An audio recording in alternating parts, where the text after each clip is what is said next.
Alright, everything you say can be used against you in a court of law now. Alright, we're live now, right? You're live, but we're going to give it, we'll give it 2 or 3 minutes. We've got a minute and 20 seconds. Right.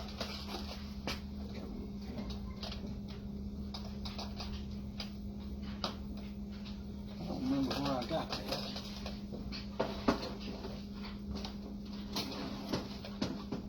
Fix this. Got hung up, yanking the pin around of it, and it come out, hit the boat, and busted the chip off.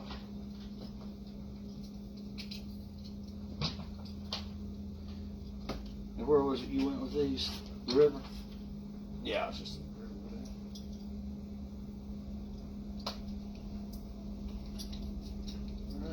bullshit rain. Be repaired. I know.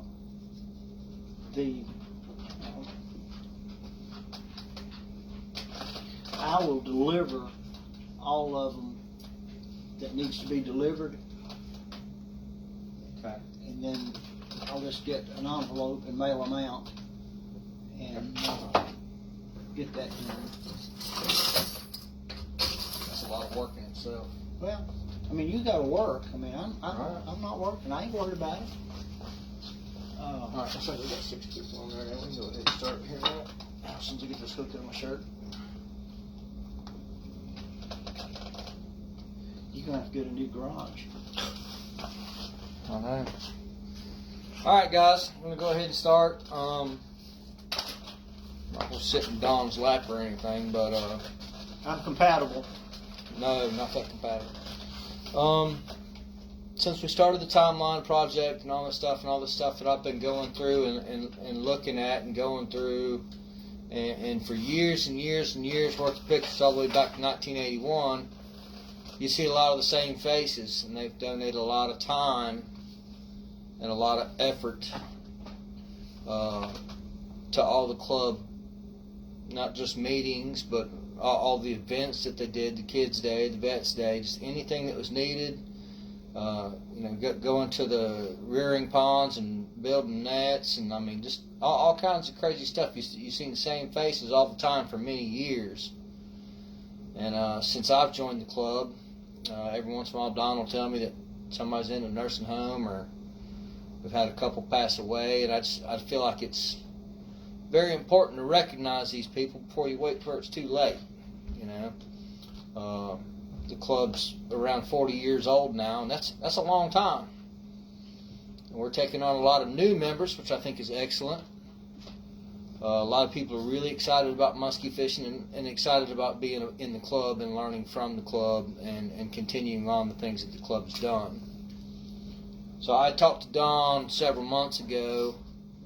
I couldn't find exactly what I wanted that was reasonably priced. But then I found that I could order my own laser engraver. And I made some awards for people that have really spent a lot of time volunteering with the club. We'll call it a Lifetime Service Award. And there's 11 of them. Some of them will be posthumously awarded. But I'm going to let Don go through each one of these, because Don knows all these people. I know some of them, but I don't know all of them. I never met some of them. So I'm going to let him give you a brief history of each person and their the things that they did with the club and things that make them stand out a little bit. All right? Go ahead and let Don have it. It's known in the business, it's called Showtime, and we're ready to roll. This is something that over the many years, actually this will be starting our 41st year of the club. Now, and the precedence for this is most all the time we have had some type of an award ceremony, recognition, either through the wildlife in the earlier years came in. We had our meetings. We brought all the staff in from, believe it or not, we had them in from Raleigh, as well as the hatchery down in Marion. So I'm going to go over basically each one. I don't think that we've left anybody out, and there's a possibility of getting some birthdays on the old brain. I don't think I did, but and apologies if I did. We'll make amends for that. But a little bit of a light note of these 11 that I'm going to talk about. 2 have passed away. Of course, Bill Allen passed away in 2017, September 22nd of 17, and Seth Freeman passed away in December. Our other 2 members, Gramer, he passed away at the age of 90 in 2005. Bill Clark passed away at the age of 90 in 2008.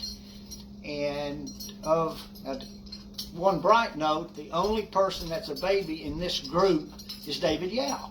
And he's in his 60s, best I can recall. But right now, just simple-minded math, we got nearly 900 years of age of the 9 that are living and the 4 that have passed. And we'll go over these. They're random order, just as I pick them up out of the box. And after we go through the 11, then we'll speak of the basic of where we've been, where we are now, and then where we're going. And of course, we're going to have some on here that's probably heard this, but at the same time, we'll have some new people that haven't heard it.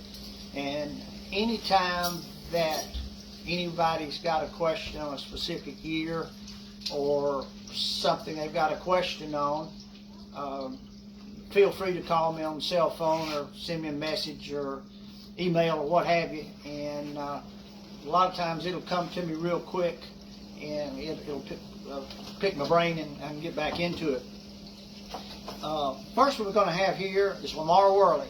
Lamar was one of the original members that when we started in 1981, we met down at Buck's Supper Club, and there was, of course, Gil Jenkins has passed, Lamar, Wayne Lusk, Bill Allen, myself, and Ed Franklin of Franklin's Rod and Gun. But the key thing with Lamar was our game warden for many years. Started in Transylvania County, and then he was down in Madison, Buncombe, Haywood, in that area right there. Lamar was a very responsible person. He did all of our artwork for the club, our banners that you see or have seen. He made several lures for us, and just he's an artist, a craftsman, an all-around good person. He was very faithful in all the boat shows, the RV boat show at the Civic Center, which we had for about 30 to 33 years. And of course, he was able to bring other wildlife officers in as the educational part of the boat show. And people had specific questions about law enforcement and rules and regulations. Lamar was there to answer them. So he retired in 1995. He was responsible. He was the Wildlife Officer of the Year for 1995. He was the one that developed the deer that the remote control deer that its ears wiggled, tails wiggled, and its head moved. And he was recognized for that to capture the poachers that would shoot deer on the side of the road. Lamar is well deserved of this, and I'll be getting that to him. He lives down in Walnut, and a couple of years ago, after retiring from the wildlife, he was then with the Sheriff's Department. He did Forest Service enforcement, and then finally retired after 50 years in law enforcement. So, great job, Lamar. Set those off to the side. And the next one, random selection, Max Phillips. Max is another individual that started with us in the 80s. Very faithful, always attending. Max is having some health issues right now, but the big thing, Max was always available for our Children's Day, the Kids' Day, and especially Max was, his strong suit was when we had the Wild Turkey Federation. They asked us, the club, to go down to Long Valley Pond as one of the round robin stations to teach the kids how to fish. And the big thing there, one of the fishing groups, they spoke of bugs and etymology and stuff to trout fishing, and they spent the whole 45 minutes talking about bugs. And one of the wildlife officers said, we want y'all to take it over next year. And that was some of our very first teaching children how to fish. Primarily down there, it was all the bass ponds and brim, and some cats. And Max was instrumental. We were struggling to get some knowledge to get our baits out, and so the kids were actually catching fish. And that was a big thanks to Max. Max always liked to come. His favorite beverage is a fat tire. So I always had flat tires and not fat tires. But very instrumental, a good person. He retired from the state of North Carolina in the Department of Transportation and Engineering. My able-bodied assistant here had a pause for the cause. Drink a beer. I may have one in a minute. The next one is the youngster of the group. If you missed it, David's presentation is available now on YouTube or email. It's on the page if you scroll down, and eventually soon we're going to start a YouTube channel just for the Muskie Club, just for documentation and education purposes. So it'll be on there. Most of David's history, when you go back and look at that, I'll just say he's been a fine inspiration. He was always supported our club as well as the club always supported him. And I think he would be the first to tell you, to see smiling faces in the audience at these District 9 meetings from Buncombe County all the way to the end of the world out there in Murphy, North Carolina. About a 3-hour drive out there to listen to all these individuals blast the wildlife. And he always knew he had a couple of friends that stood up and spoke out for the law enforcement officers and the staff at the hatchery. And without going in more, David will tell his history. But David's very smart, very intellectual on the scientific end of the Muskie's side.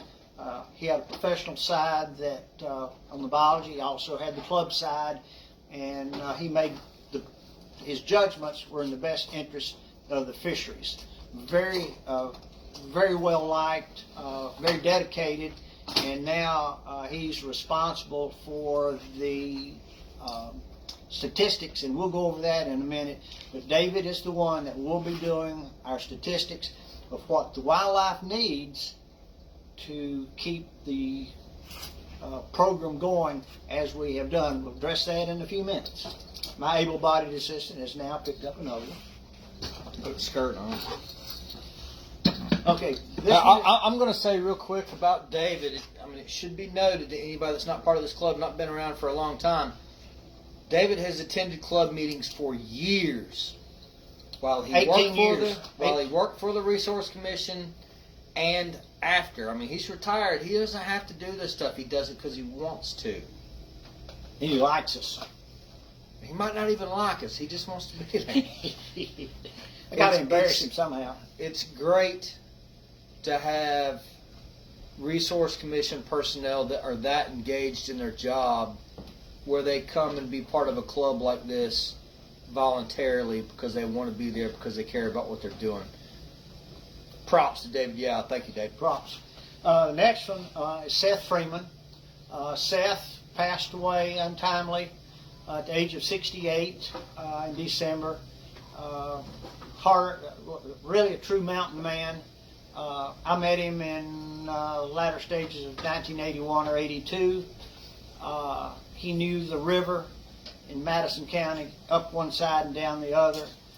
My association with him was from deer hunting and learning a little bit about how to kill a deer in mountain properties, and was a blessing to me, not only from a fishing standpoint, very knowledgeable on fishing at Redmond Dam and several places down through there, not only for smallmouth but as well as muskies. And he also found lots of plugs that people would go down there and not know how to fish, and they had ended up in the bank, and he had quite a collection of leftovers down there.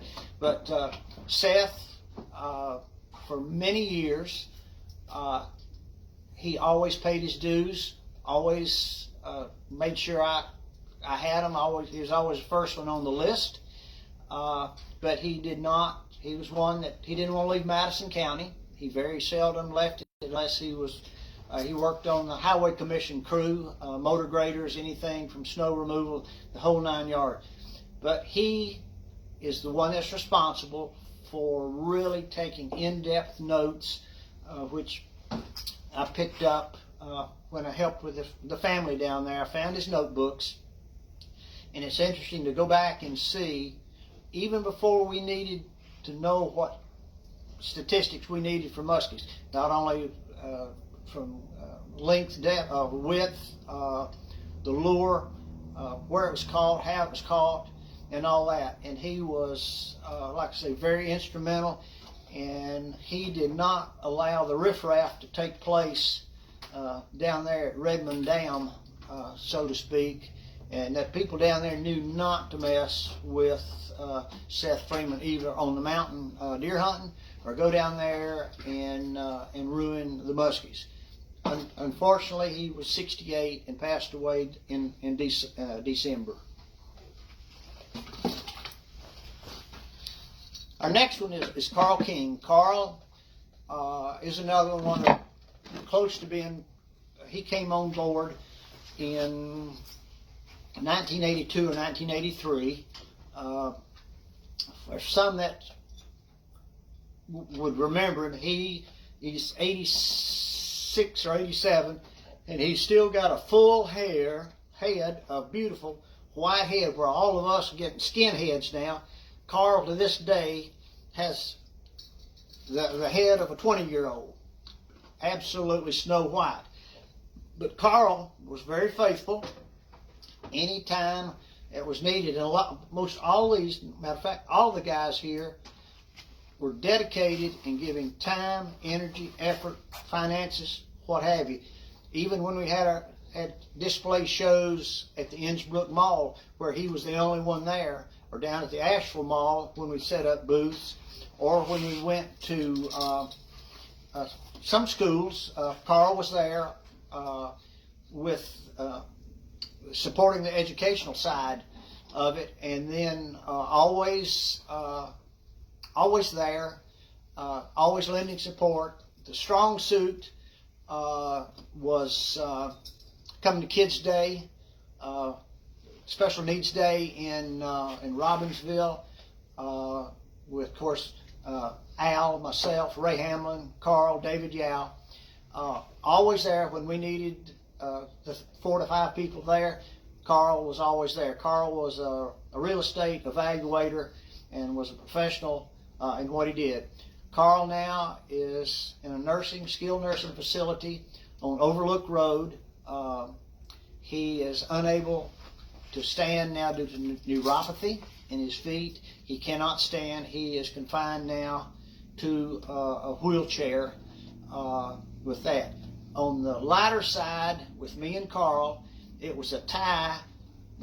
Laurie Strop and Cheryl Bryant always said it was a tie who had the ugliest and the skinniest legs. I always deferred. I gave it to Carl, hands down. He won. I finished second. My able-bodied assistant is now ready for the next one. Come to a better way. Ray Hamlin. Ray is another one that came on board with Carl in, like I say, 82 or 83.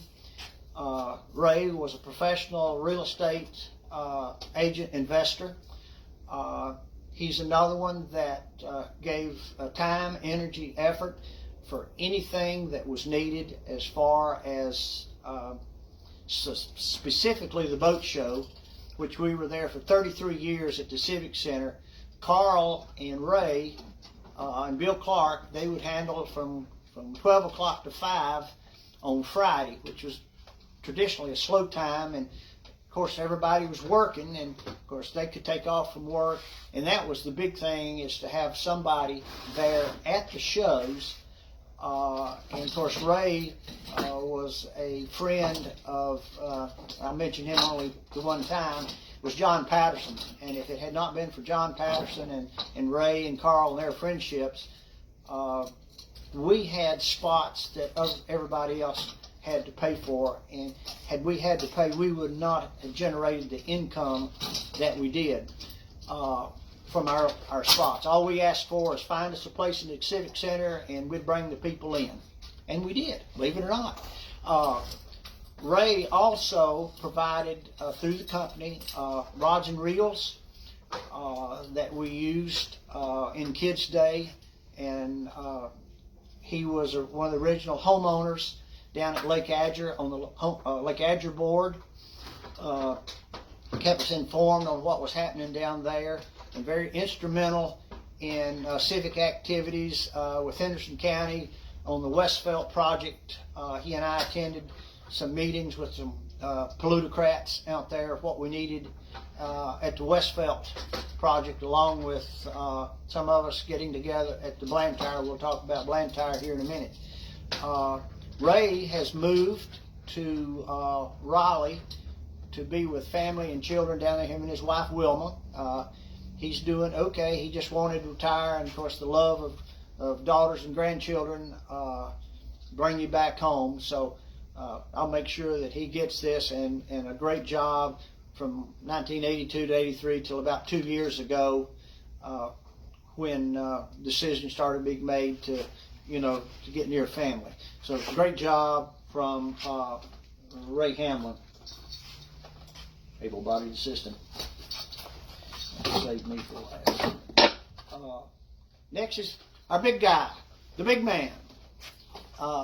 This is Glenn Grindstaff.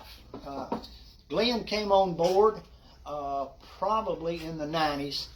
I don't have the exact date, but he's been there probably close to 25 years, maybe 26, 27. Glenn can probably tell you exactly when it was. Al came on board in 2000, 2001, and he was there before Al. So that makes Al 21, 22 years.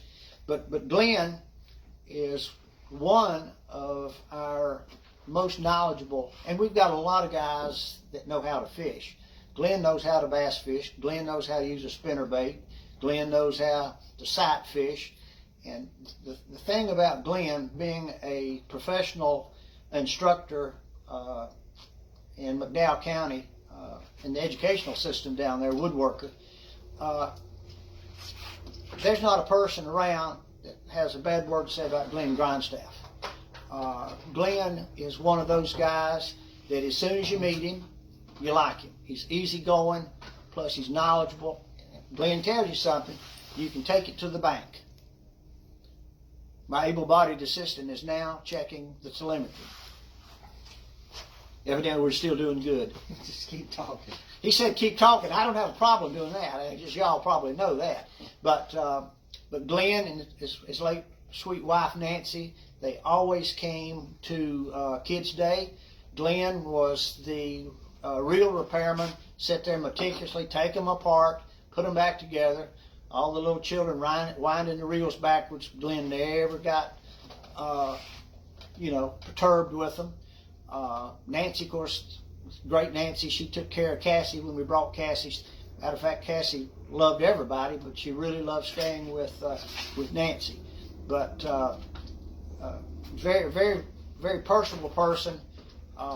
Glenn was our president for several years, and each time we've had a change, the club has stepped up its game to the next level. So he was during that transition period where he did bring it up. Glenn would also, we had instructions from him on how to make baits, specifically spinner baits, and we had several tying episodes where we all got to tie a bait and got to keep them. But Glenn is another one that is a very strong, club-oriented person, very dedicated, and was always at all the meetings. Unless something kept him from being there, Glenn was there. Able-bodied assistant. If he's got a glass, I know what I'm going to do with the glass here in just a minute.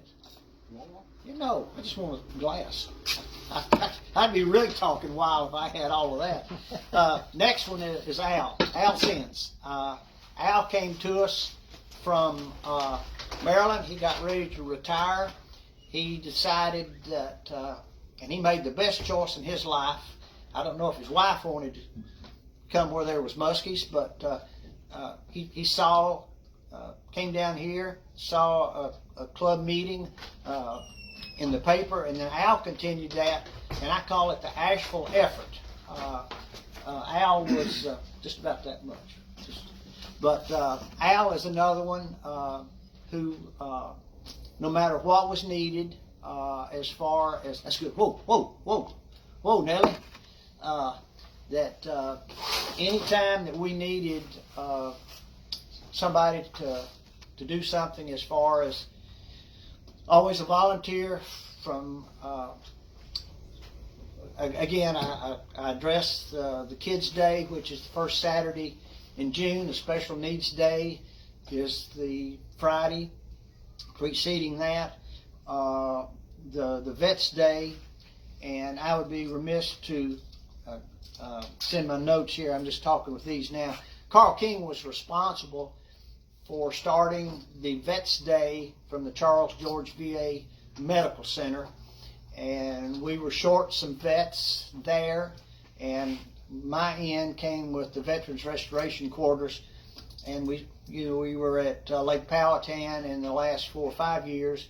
We were graciously accepted by the Resource Commission and the Forest Service to go to the Wildlife Educational Pond in Marion. But back to Al, always helping break down rods and reels, whatever was needed to get the mission done. Al was there, continues to do that. Al is another faithful member that he's always made the Monday meetings, and there's something to be said for that, because if people don't come, it gets out of sight, out of mind, and next thing you know, you lose some interest. But of these people that we've mentioned, very faithful, always attending as far as that goes. Al is another fine individual. He's honest. If Al tells you something, you can take it to the bank. If you tell him something, it's going to stay between his ears. It ain't going nowhere, and it ain't coming out. So that's a polite way of saying it. Never heard it put that way. Never heard it put that way. Well, I got my first amen on it. Amen. Yes. But Al's one of the good guys, and he's another one that his muskie fishing interest not only is here now, but if the COVID don't break him down, this will be his 19th or 20th year going to Canada, and we've had 10 trips up there. He's a good guy to go fish with. Not a problem. And you can learn from people when you go on a week's trip what kind of individual they are. I found out that the hard way a couple of years back on an individual I thought I knew, but Al is not that way. When you want somebody to fish with, Al's the man.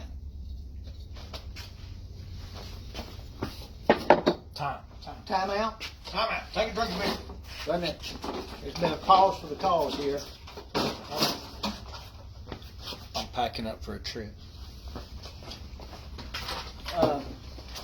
mighty tasty. Okay. Carry on. Carry on.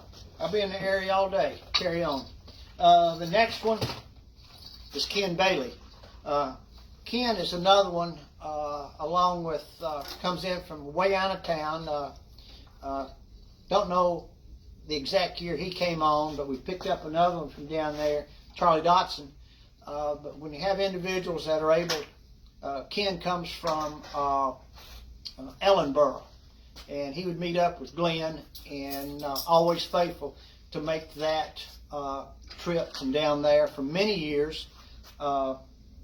His wife was, and when we had the poker chips, she always got number 18, and she always won a lure. She had the luck of the Irish, and number 18 was her poker chip, and I think she supplied Ken with his trolling lures. Ken's another one that would always make the trip to the kids' days, him and Beverly, and his children and grandchildren. And Glenn's, I'm having a Biden moment here. Ken's, No politics in the club. no politics. Ken's expertise, his main is he trolls at Lake Adger, and that's his strong suit, and he's done very well over the years. Tim's got a picture of Toby Jenkins, the wildlife officer, holding up a nice fish that was caught. And he was very knowledgeable, so if you got questions on specifically trolling Lake Adger, I'll see if I can get a phone number for you. He's very strong oriented down there, and again, another fine individual that was good to be around with, a good meeting person as well. Ken came on board probably, I'd say maybe, along with Glenn, maybe the mid-90s, thereabouts. Some of my dates are escaping me now, but pretty close on those. Able-bodied assistant.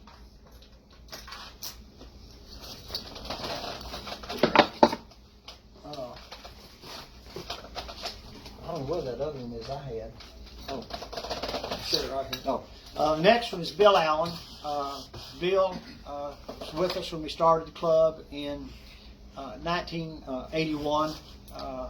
And it was sad that we lost Bill September 22nd, 2017. Came down with some ailments and never was able to recoup from it. Very much of a strong, big man. Bill's strong suit, he was raised up on the Biltmore estate he graduated in 1962, so the time he was born till he graduated from Biltmore, grew up on the Biltmore estate. He knew the river, he knew every nook and cranny on the estate as far as the fisheries. Bill was very involved with the school system. He got with Bill Aker of Land of the Sky for adults. Bill Aker still may be doing that. He would do the educational. Bill was responsible for making the display boards, and then Glenn and Bill Clark revised them, so any pictures that you see with our display boards, that was Bill used that, the initial ones, to take to schools and wherever we needed to display our boards, our fish, our lures, our rods, reels, the whole thing. One of Bill's fish came out of Lake Adger. If I'm not mistaken, it is still it may be in Raleigh now. It was a 27-pounder that was caught on a Bagley Holy Mackerel DB06 in the Long Channel down at Lake Adger. He was very knowledgeable on the river, and of course we primarily fished. Didn't get up above. My fishing came from basically Blantyre down, or the French Broad River, or anywhere in the airport, Butler Bridge, that area right there. But he took pride in everything that he did, and like I say, it was unfortunate that we lost him at the age of 73, I guess, was his age. So the ones that we have lost, Seth at 68, Bill at 73, and the reason I mention this is that as we begin to get some age on us, things are going to start happening to us, and the younger guys that we have now, maybe at age 22, 23, 24, to carry on what we did for these past 40 years. We got more years on us in the club than some of y'all, and the key is to keep this going. Now Bill, again, he got involved with the wildlife. He was another one. Him and his boys and some of the boys from Black Mountain, they took their time to go to the hatchery. That's when in the 80s they clipped the fins. The club, and I'll address this in a minute, we took, before they went inside, they had the ponds down there. And I would suggest if you ever get a chance, go to the hatchery down there, and you can see the ponds where the fish were out in those big ponds. And of course, David, if you ever got a question, David can tell you about them. But when the drawdown came, they would funnel them into a channel, and they would wait out there, put the fish in, and capture them. Well, the other thing that caused us to lose a lot of fish were the blue herons, the egrets, and all that. So what we did, the wading birds would go out there, and they had a daily feed. So we took 2x4s, Bill did, and some of his, and we put nets around the whole pond where they had the muskies. And of course, technology's evolved, and Dave Deaton had a good speak the other night on the internet about some things. And David is very knowledgeable as far as any hatchery things on the biological, as well as David as far as the pit tags and the little pins they're putting in now versus the earlier years where we'd meticulously, one year we'd clip one fin, next year the opposite fin, and that's how they would begin to age them. And now with science and technology, it's just amazing.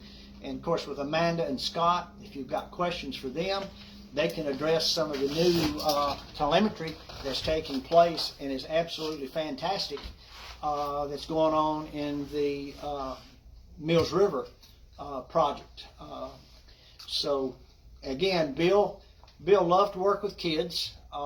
He even when he was sick the last 2 years, he made it out there and loved to see the children fish, and that was his big goal. It was a lot of us when we started to teach children how to fish, and he was a primary person, able-bodied assistant. I'm going to add that at the time I didn't know it. I wasn't a muskie fisherman until about 6+ years ago when Captain Christie got me started. Got me motivated enough to get really serious and not just kind of dabble in it. I met Bill Allen at the Bent Creek Put-In. Now, growing up here in Buncombe County, my mom and dad always canoed and paddled the river. We always went smallmouth fishing and catfishing, and we paddled that section from there to Hominy Creek quite a bit. And I met Bill. He was taken out early in the morning, must have been out there fishing at night. But I had 2 muskies curled up in one of the great big coolers. I mean, at that time, keeping legal muskies was a normal thing, but it was the first time I had ever really laid eyes on one. So it was kind of cool to relate back to that, because you can't, after going through all this historical stuff of Bill Allen, he's a pretty big dude he liked being shirtless with just this great big old belly, just huge, just like my grandfather. There's no mistaking who he was. That's pretty cool stuff. The last award is, of course, the Mouth of the South. For the Mouth of the South, the Thunder Chicken Slender Chicken. You know, Don doesn't just volunteer for this thing. He volunteers for lots of different things. He likes to be involved in things, and there's not a whole lot of people like that. So he deserves a little special recognition. I should have painted the thing pink or something. Yeah, I like pink. Real men do wear pink. But I always preface this by saying it's not about me. I've always felt that we're in this together as a club. It's not about me, and I've done that from basically day one. And of course, over the years, when I first had my first opportunity, I was bit by the muskie bug there at Avery's Creek, watching a muskie come at me 3 times and then swim off into the river on a bushwhacker bomber spinnerbait on a Sunday afternoon. I'd never seen anything. Of course, the fish was only 24, 26 inches, which was the normal size back in 81. But that's where I got the bug, and then we got in with the meeting to start it. And like I say, Gil Jenkins was a lure maker, rod and reel. He was the authorized Damn Quick from the West German model spinning reel. I mean, he was the one that made the little willies, little trout willies. So we all met, and from that time on, we met the second Monday of the month. It never has changed. That's because we're creatures of habit. We know the second Monday of the month, we're going to have a meeting. The pandemic has caused us a little setbacks, but we're marching on. And when we had our meetings and our recognition, the first state record that I recall came from David Mullinax's daddy, Calvin, was a 28-pound muskie, and Calvin was a member. And then we're proud to have now the co-holder of the state record is Wayne Jackson. So we've been involved, with the fisheries as far as Lake Adger. Of course, it goes between Lake Adger and Fontana, and now probably one of these days, either Lake James or Roadhiss will be involved as the top 4. When we got started, it was primarily not only a fishing organization, but it was a service organization. We were involved with Quality Forward, which is now to Asheville Green Works. Is that the name of it now? We work through the Riverkeeper. Riverkeeper. Basically, that's how it changed, and so we were always helping them as far as any beautification of the river. There were many times that we were only ones that were doing river cleanups. They would call us, and we would go out. The classic was I've got a picture for Tim. We had 9 or 10 of us meet at Pike's grocery store down on 251, and we cleaned up the river from everything from dead dogs and cats to whatever was needed. And I can tell you, I can pick up a dead cat or dog and gut a deer, but I cannot do a diaper. So I was the only one that was able to get down there and pick up those dead animals without gagging. That's a true story. The other thing that we did, we promoted through these organizations the water quality. There were times where we would be fishing, specifically Cranston Print Works was notorious in the 80s to clean out when the water was high. There's a big old 4-foot concrete pipe near the mouth of Cane Creek. Well, the water from the French Broad went, underneath Hendersonville Road and came back out in that big old pipe there. And it might be sometimes pink, it would be black, it would be green, it would be like kerosene. And we would report it if we got to it. Of course, bureaucracy wouldn't listen to us because we didn't have somebody from water quality with us while you had to be above the effluent, at the effluent, below the effluent, and had to have a certified jug but we let them know it was going on. And then down on the Swananoa River, those industrial sites down there would be dumping white liquid into the Swananoa, which would go on into. So we made them aware. We had a lot of people that were actually watching this stuff. The other thing we mentioned, in order to keep the fishery alive and to make people aware, as well as to have our fundraisers, we had 30 plus years of being at the Civic Center, where we sold raffle tickets, and our 83 raffle, we sold a John boat, a big John boat that Ed Franklin got through us at Franklin's Rod and Gun, and we had a donation. Our last one is in 2015. We sold a Sea Eagle raft, and we got nearly $1,600 for that raffle. But over the years, people like Max, Carl, Ray, Bill, Gramer, we were always selling tickets, and Bill was a mainstay of getting down in there and capturing people when they came by.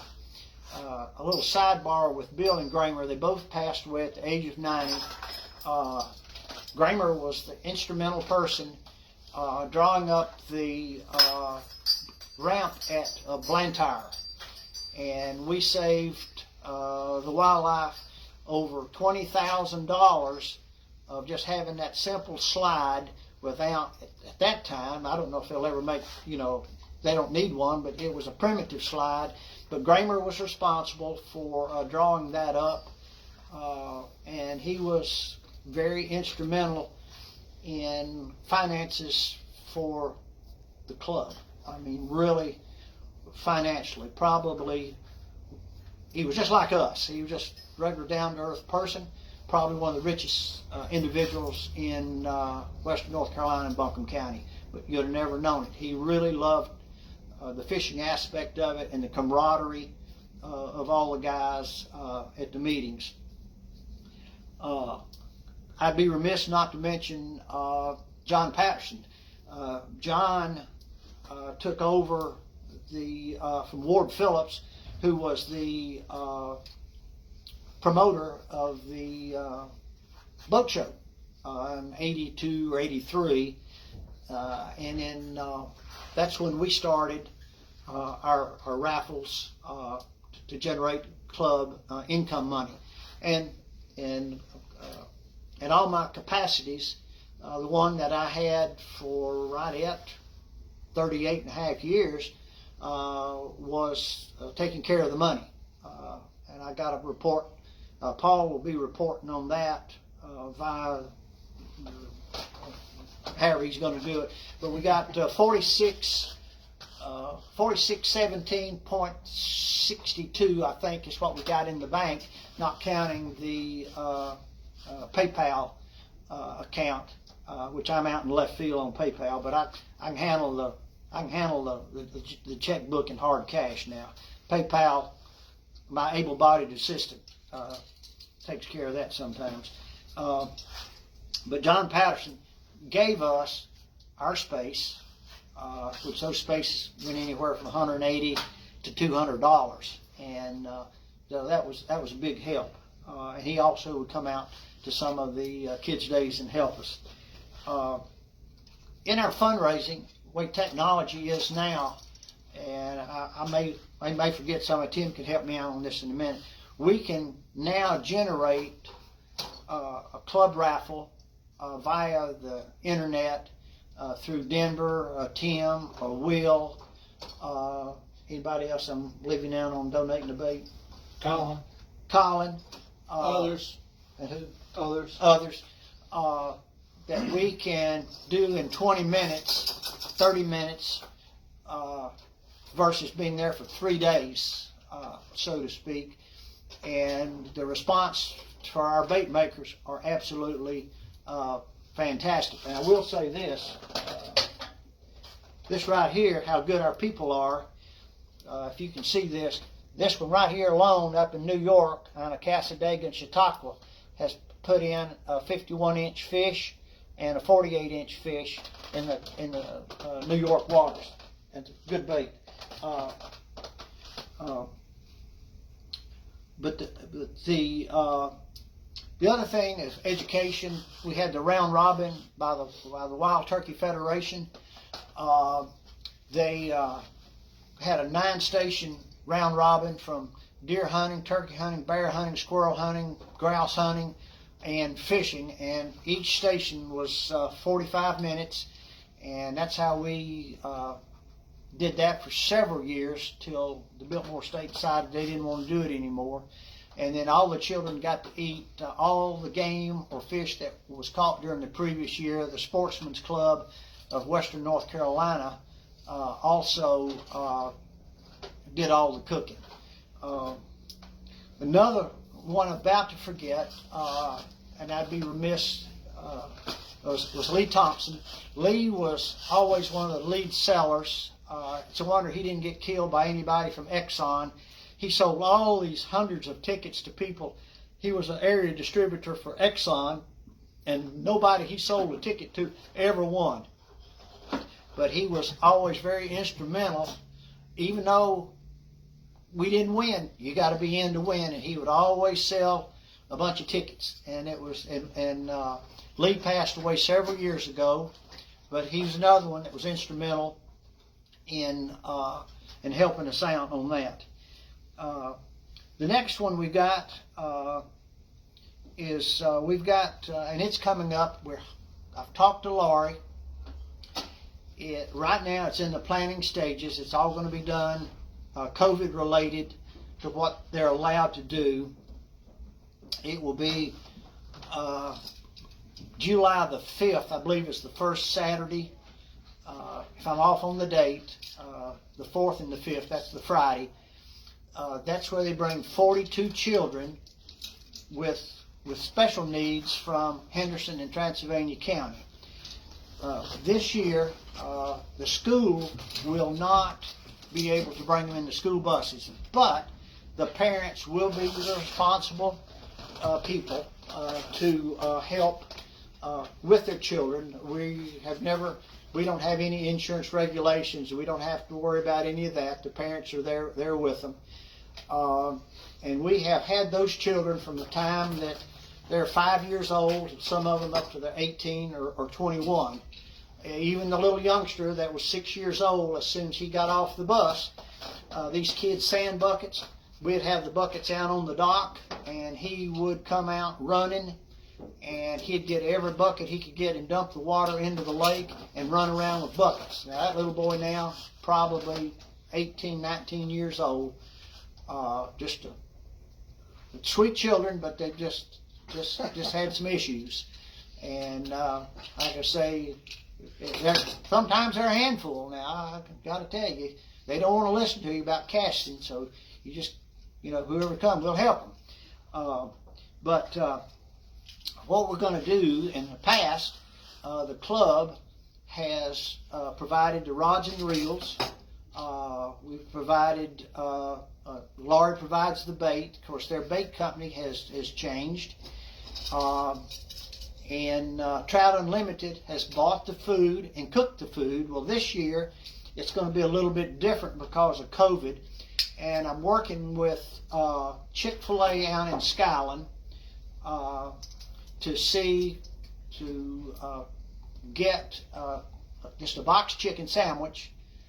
What we can, Laura and them can hand out with a bag of chips, some cookies, and a soft drink where there's no cooking involved. We're working through that now to get the logistics done on that. I think Laura said that they're going to have to register so we'll know how many children that we're allowed to have and how many box lunches, to fix. Now, back in the recession of 2007, 2008, we had a total of 318 children come out there on that Saturday.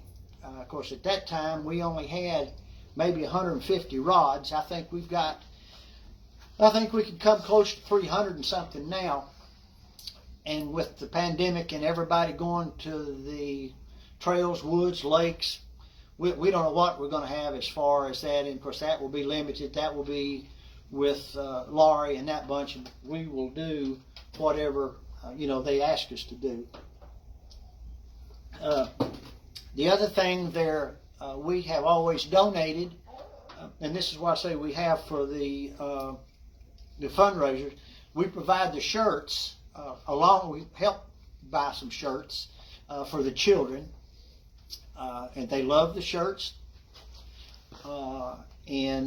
There she's in the process of getting a new shirt manufacturer. The other thing that, as far as donations go,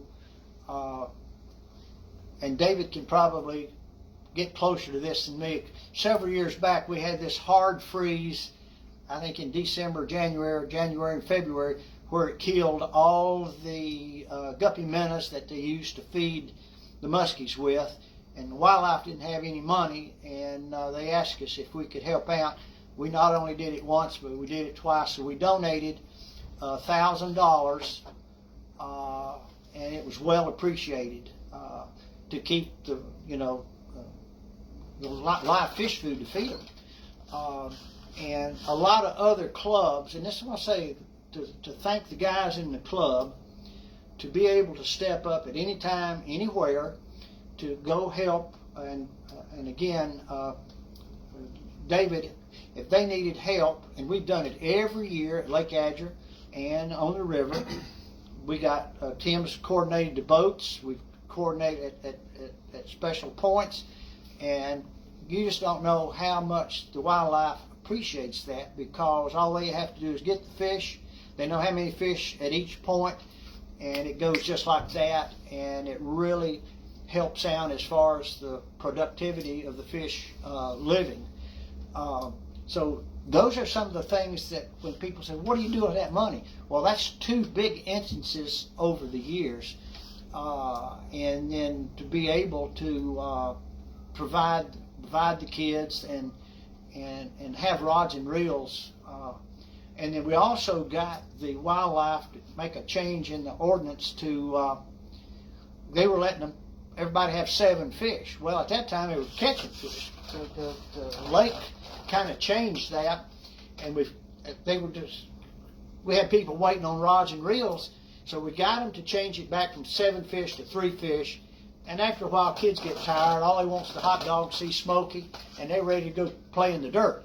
So that's the good thing. The earlier years of us helping out there, we've had good years and we've had some not so good years, but all it takes is one child to catch a fish, and everybody screams, hoops, and hollers, and it gets them right back energized again. And how those fish know, and David knows exactly how many fish that they put in there, and those fish get in that channel and go right up into that little creek channel up there. And Dalton Conley's little brother, several years back, got up in all that muck, and he came back with mud basically up to his knees and no shoes. He had lost his shoes in the muck. I thought it was Dalton, but Dalton kindly refreshed my memory. It was his kid brother. And Dalton's is a big boy now. Him and his daddy Bear. Another interesting individual. Bear is his grandfather. Well, anyway, I know him as Bear. Big, long, white beard down the hill. That's his grandfather. Okay, Grandfather Bear. There's Bear Conley, Jason Conley, Dalton Conley. All right. Well, anyway, we're all there. We're all there in the family. But with Laurie and Cheryl Bryant from the Forest Service, we have helped them numerous ways, and Laurie said that she would not know what to do if it were not for her Muskie guys. We have been there for her beckoning call anytime that she needed. We have gone, as you know, they have rebuilt the dock out there. We have stained it. We've had several of my friends, Roger Capps, Bud Dotson, several others, daddies that want to see things succeed. We've painted the dock out there and stained it, and if they need manpower, whoever's available, it's off or retired or retarded, not a good word now, retreads, we can go out there and help them. Another thing that's been appreciated, and Glenn is a real strong advocate of this. Glenn lived close to the hatchery down there, and Glenn was always a mainstay of going there and providing help and assistance to tagging, pinning, what have you. And they seriously, realistically appreciate what we do. There's a lot of clubs, all they expect, they won't. But when the wildlife says, help, help, help, they dissipate. They're not there to help them. That's the thing that we have been able to set ourselves apart from all these other clubs. Probably not that many clubs are still going on after 41, soon to be 41 years. So they appreciate the help. Number two, when we help the people down at the hatchery, Mallory Martin was one of the chief officers down there. I don't know his exact title, but he did go all the way up to the number 2 man in the commission. So he knew what we were about from his days at the hatchery all the way to the number 2 man, to Gordon Myers down there. And so they knew about us. And then Fred Harris, who was the director of inland fisheries, I'd always tell Fred, I said, listen, if y'all need some money, we got some money. I know y'all been hurting a little bit, and I think the approach to when I would see him at meetings and what have you, I'd always let him know that we were available. It's like the big bull in the thing and the small bull down in the back. He wanted to let them know that, hey, I'm one of you. So I was one of us going down there with a glad hand, letting him know that we're available to help anytime, and that paid off. The other thing that we've been working on, and for the most part worked out under the best circumstances, was the Lake Azure ramp, the dredging down there. Christian Waters is the director of inland fisheries now. And the one right before Christian, I'm having a mental block. Glenn and I took him fishing. Glenn took him to Lake James, I took him to Lake Azure and showed him some issues down there, and we got some help. And we tried to get Christian Waters to get up here, but that has not worked out just yet, and we're still trying. That's not. So the thing that is in any type of organization, relationships matter. Not that guy that sells used cars out there, the commercial says relationships matter. Well, let me tell you something. For us, it does matter. We want them to know who we are, and the reason I say that, when the main fishery probably in North Carolina is a trout, a bass, probably crappie, catfish, or whatever, as far as the number of people fishing for muskies, we're down here. You look at every place that's bass fishing.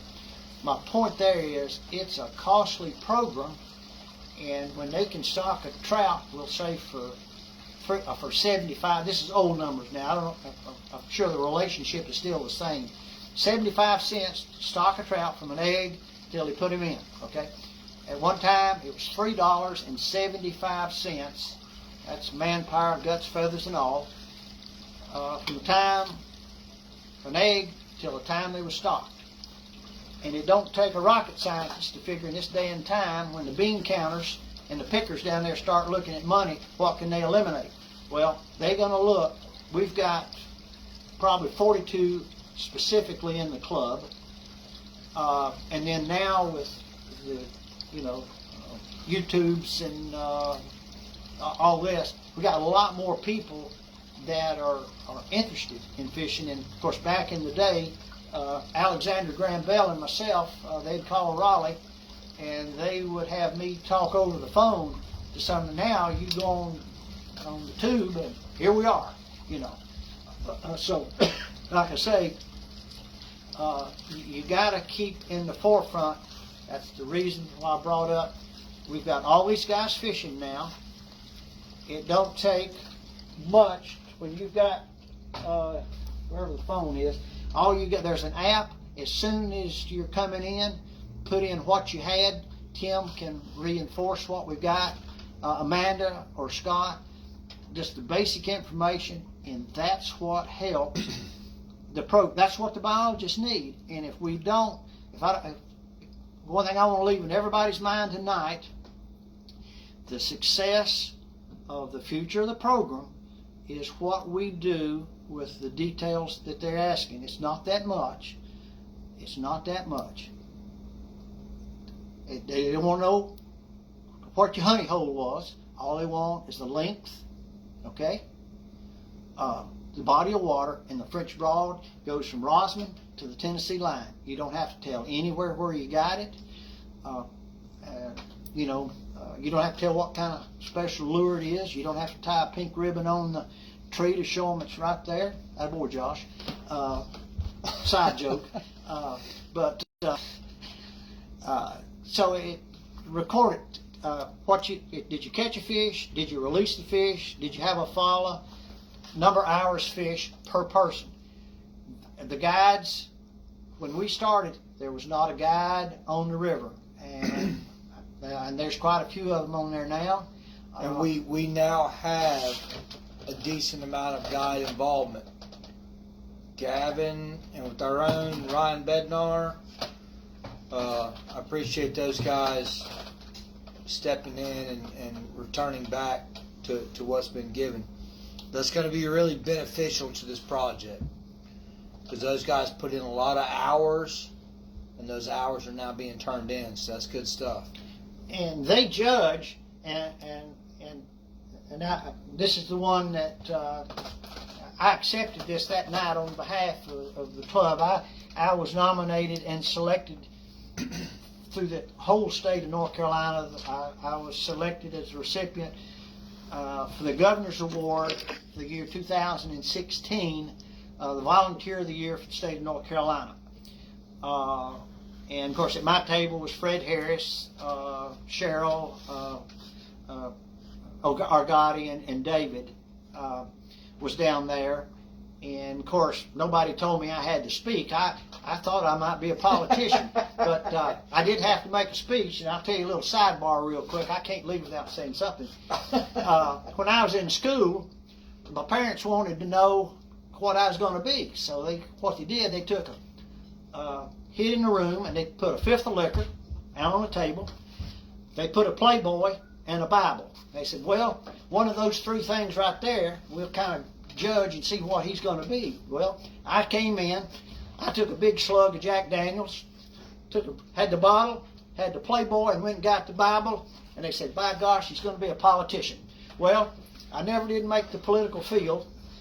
My able-bodied assistant now is shaking his head at me. But anyway, that was an award that I accepted not only for myself, but for the club. And as I've always said, I couldn't do it without all the people that have helped me over the years to do this. I mean, it's one thing to have one person, but when you ask somebody, we need some help here, we need some help there, everybody in the club was always ready to to help. That's what I mean. That's what we did to get the award, and I really want to say, when I talked to Fred, of course he's been retired, super nice guy. I asked him, I said, Fred, was there any point in time the Muskie program was going to be done away with because it was too expensive? He looked at me and seriously said, Don, I think you're right. We didn't get any official feedback on that, but we have established it now that we are there. But we can't rest on our laurels. We can't rest, on what we did in '81. We can't relax, the last little bit. I think we are in good shape financially. We've got Tim's got it, going to take it to the next level. He's doing a good job on that. David is doing a good job on the recording of the data and getting that in. We're having an individual, he's being promoted to California, to the third world country, so to speak, and we wish him well when he gets out there with all those foreigners. But we'll go over that later. We'll go over that later. But anyway, that's so we'll be getting. I'll be able to back up as far as the finances, as far as that goes. So we're in good shape there, and the future of the club looks good. And like I say, when I laughingly said we had over 900 years of age of all the people that I did. When you multiply our youngsters coming up now, we got they got a long ways to go. So, in 15 years, I'll be 90, so to speak, and we cannot let our guard down. We've got to keep the program going. We've got to keep the meetings going. This pandemic will be over. Tim's in the process of getting us a new place to meet and eat. As you know, Jimmy Pappas closed our room out, and he has put in, of course, that's the bottom line. They've opened up a coffee and ice cream shop in there second week of February, and it's doing fantastic. So that as soon as we're able to get back to an indoor meeting place, or when the warm weather comes where we can meet outdoors, and we'll go for there. We'll get back on the program of the lure program. Got to tend to be there. Our latest venture on the lure cost was $276.16. So, and there's some excellent baits that will be coming up when we get back up to speed. I guess I can't think of anything I haven't missed. I think I'm already an hour and 10 minutes. So if anybody's got any questions, I guess we can look down at the bottom and see if anybody's got anything. So, any questions for Don? Evidently not. The silence of the lamb is supposed to. Well, you've been going wide open for a while. So David said, to give credit where it's due, Amanda Bouchon of the Wildlife Resource Commission is doing the lion's share of the statistics prep now. Good, thank you. Well, with the new data collection app, which is for members only, but we will take numbers for anyone. Anybody that is muskie fishing in North Carolina, if you want to contribute your data, just message me on the page, and I will get you the information you need to participate in the study. None of these people that are in the club need your information. I mean, that's always been the thing, is muskie guys are so secretive. Right now, everything goes, and I have everybody email everything straight to David, and it goes from David straight to Amanda. The only thing that we really talk about is discrepancies and weird stuff, and, you know. Is there anything that you make comments or additions or deletions? Did I forget anybody out? Did I omit anybody or omit any historical stuff that I might have left out that I can bring up or answer your question? If you missed anything, just message us and we'll take care of it later.